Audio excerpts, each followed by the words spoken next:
Anxiety से तंग हैं तो ये 12 चैप्टर्स आपकी जिंदगी बदल सकते हैं। अस्सलामुअलैकुम। देखिए रीवायर योर एंग्शियस ब्रेन की समरी विजनली टेल पर।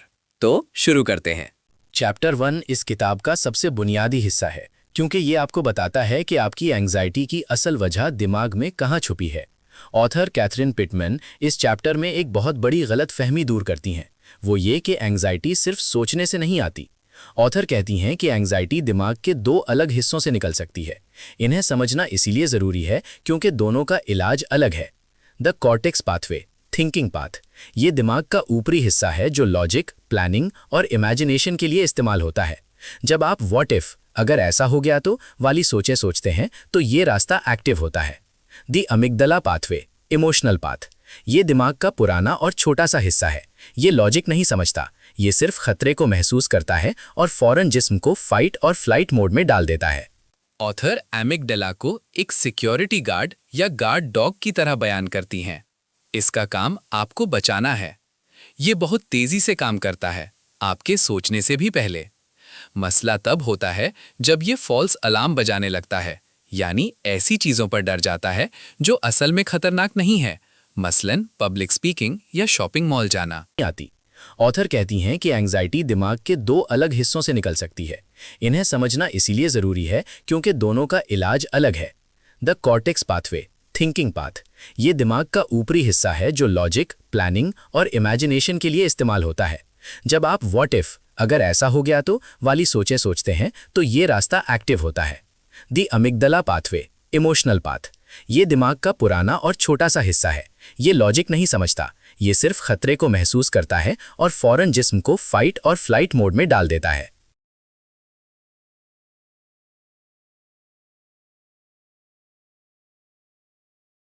The cortex pathway, thinking pathway, ये दिमाग का ऊपरी हिस्सा है जो लॉजिक, प्लानिंग और इमेजिनेशन के लिए इस्तेमाल होता है। जब आप व्हाट इज, अगर ऐसा हो गया तो वाली सोचें सोचते हैं तो ये रास्ता एक्टिव होता है। द अमिगडला पाथवे, इमोशनल पाथवे, ये दिमाग का पुराना और छोटा सा हिस्सा है। ये लॉजिक नहीं समझता, ये सिर्फ खतरे को महसूस करता है और फौरन जिस्म को फाइट और फ्लाइट मोड में डाल देता है। कॉर्टेक्स वो हिस्सा है जो कहानियां बनाता है। अगर आपको एमिगडाला की वजह से थोड़ी सी घबराहट महसूस हो रही हो तो कॉर्टेक्स उसे इंटरप्रेट करना शुरू कर देता है। शायद मुझे हार्ट अटैक आ रहा है या लोग मेरा मजाक उड़ाएंगे। इस तरह कॉर्टेक्स एंग्जाइटी को बढ़ावा देता है। इस चैप्टर का सबसे पुरउम्मीद ऑप्टिमिस्टिक पहलू ये है कि हमारा दिमाग प्लास्टिक है। इसका मतलब है कि दिमाग के सेल्स, न्यूरॉन्स के दरमियान कनेक्शंस बदले जा सकते हैं। अगर आपने दिमाग को एंग्शियस रहना सिखाया है तो आप उसे पुरसुकून रहना भी सिखा सकते हैं। लेकिन ऑथर जोर देती हैं कि अमिगडाला को बातों से नहीं बल्कि नई हैबिट्स और ट्रेनिंग से बदला जाता है। Taking control of your panic response, इस चैप्टर पे पैनिक अटैक्स पर बात की गई है। ऑथर समझाती हैं कि पैनिक अटैक के वक्त दिमाग में क्या होता है और कैसे सांस लेने की टेक्निक्स, ब्रीदिंग के जरिए एमिगडाला को शांत किया जा सकता है। ऑथर इसमें समझाती हैं कि पैनिक अटैक कोई बीमारी नहीं बल्कि दिमाग का एक गलत वक्त पर ऑन होने वाला सिक्योरिटी सिस्टम है। पैनिक अटैक असल में क्या है?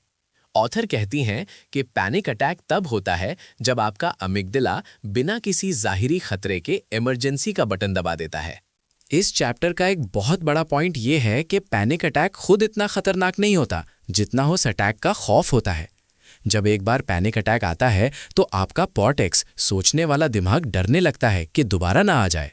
ये डर अमिगडाला को मजीद सेंसिटिव बना देता है और यूं एक लूप बन जाता है। चूंकि अमिगडाला लॉजिक नहीं समझता, इसलिए आप उसे ये कहकर चुप नहीं करा सकते कि रिलैक्स, सब ठीक है। उसे जिस्मानी सिग्नल्स भेजने पड़ते हैं। ऑथर ने दो मेन तरीके बताए हैं। ए, डायफ्रेगमेटिक ब्रीदिंग, पेट से सांस लेना। जब पैनिक अटैक होता है हम शैलो ब्रीदिंग, सीने से छोटी सांस करते हैं, जो अमिगडाला को बताती है कि खतरा बढ़ गया है। टेक्निक, नाक से गहरी सांस लें ताकि आपका पेट, बेली बाहर निकाले और फिर मुंह से धीरे धीरे सांस बाहर निकालिए।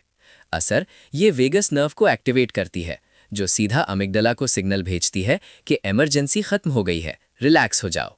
बी, मसल रिलैक्सेशन, पैनिक के वक्त जिस्म सख्त, टेंस हो जाता है। ऑथर कहती हैं कि अगर आप जानबूझकर अपने मसल्स को ढीला छोड़ दें तो दिमाग को मिलने वाला खतरे का सिग्नल टूट जाता है।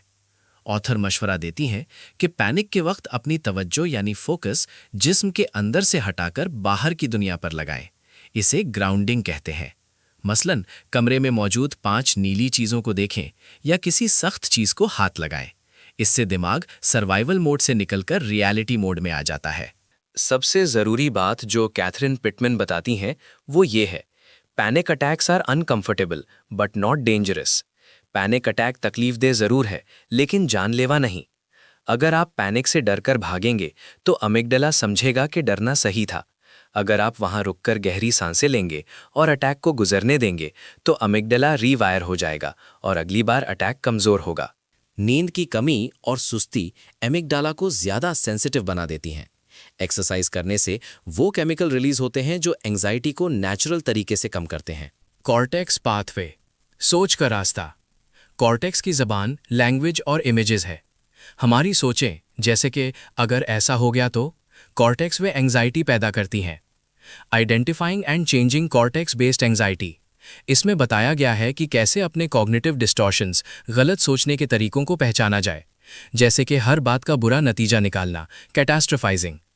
ऑथर कैथरीन पिटमैन समझाती हैं कि हमारा कॉर्टेक्स, सोचने वाला दिमाग, अक्सर ऐसे सोच के संचय फिल्टर्स इस्तेमाल करता है जो हकीकत को मटोर कर पेश करते हैं। ऑथर कहती हैं कि जब कॉर्टेक्स गलत तरह से सोचता है तो वो अमिगडाला को फजूल में डराता रहता है। इस चैप्टर में कुछ मशहूर डिस्टॉर्शंस बताई गई हैं। कैटास्ट्रोफाइजिंग, राय का पहाड़ बनाना, हर छोटी बात का सबसे बुरा नतीजा सोचना। मसलन अगर बॉस ने मीटिंग बुलाई है तो फौरन सोचना कि मुझे नौकरी से निकाल दिया जाएगा। बिना किसी सबूत के ये मान लेना कि लोग आपके बारे में बुरा सोच रहे हैं। अपनी किसी एक गलती पर खुद को नाकाम या बेवकूफ़ का थप्पा लगा देना। जब आप अपनी गलत सोच को पहचान लेते हैं तो चैप्टर 11 आपको उसे बदलने का तरीका सिखाता है। इसका सबसे बड़ा टूल कॉग्निटिव रीस्ट्रक्चरिंग है। इसके 3 मेन स्टेप्स हैं। स्टेप 1, अपनी सोच को पकड़ें, कैच इट। जैसे ही आपको एंग्जाइटी महसूस हो, रुककर सोचें, इस वक्त मेरे दिमाग में क्या सेंटेंस चल रहा है। एग्जाम्पल, मैं इस पार्टी में किसी से बात नहीं कर पाऊंगा और सब मेरा मजाक उड़ाएंगे। अब उस पुरानी नेगेटिव सोच की जगह एक रियलिस्टिक सोच रखें। पुरानी सोच, सब मेरा मजाक उड़ाएंगे। नई सोच, हो सकता है मैं थोड़ा ऑकवर्ड महसूस करूं, लेकिन लोग अक्सर अपने काम में मसरूफ होते हैं और कोई मुझ पर इतनी तवज्जो नहीं दे रहा होगा। आखिरी चैप्टर में दोनों पाथवेज को मिलाया गया है।